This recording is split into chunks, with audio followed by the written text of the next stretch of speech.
and spring have been so amazingly bountiful for having really early blossoms in all of our wildflowers in Alberta. And so we're taking advantage, and we're talking about some of them in the shop today. We've done some where we're talking about them out on the land, which is really nice. But Shelby brought me this beautiful, it's an Alberta wild rose. There's different species. So there's lots of our, what we call wild roses in the Rocky Mountains. And the way you're gonna recognize those is they're always a 5-petal rose. So all of the sort of original species of rose, before they got hybridized into the beautiful garden varieties, and even some that are used in the essential oil industry, were hybridized, sometimes hundreds of years ago. But the original species are always going to be your 5-petal, and then once the petals fall off, this is where the hip gets created on the rose. And rose hip is another wonderful, super medicinal botanical.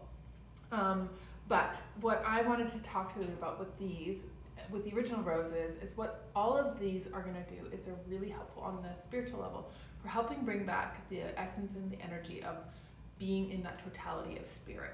And so what I mean by that is that they're going to be really helpful for helping to raise up a person's level of consciousness. So they're raising up into those feelings of the higher mind state, of the spiritual level. So when I say the higher mind state, that's connected into your own soul's communication and your own soul's intelligence.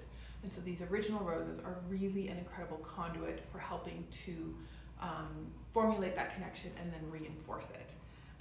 One thing I like to do with these distillations, and we're fortunate because we have a lot of these where we live, there's such a high concentration of the essential oil in these blossoms, so we're able to make quite a bit of rose oil from them.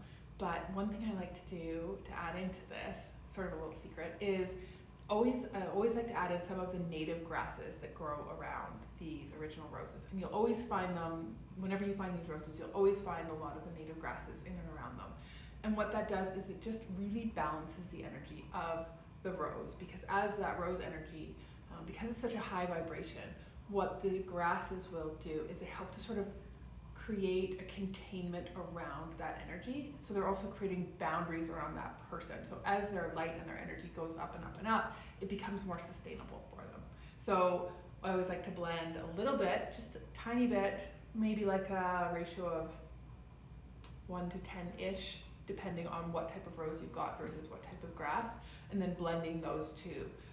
So what we're doing this spring and summer is as we come across these plants that are in blossom and that are really, really beautiful, we're doing some limited edition distillations of them. We're calling those our wildflower elixirs. So we're making those available to you guys they're just gonna be like little roll-on bottles, and we'll distill these plants as we come across them throughout the summer, and we'll make those available to you in the roll-on. So there'll be sort of a topical application. They'll come with all the information around the spiritual properties, where to apply it on the body. But we think it's a wonderful opportunity to sort of let you all experience the spiritual properties of these plants individually. So as those become available, we'll put them online, and we'll also have them available in store for you.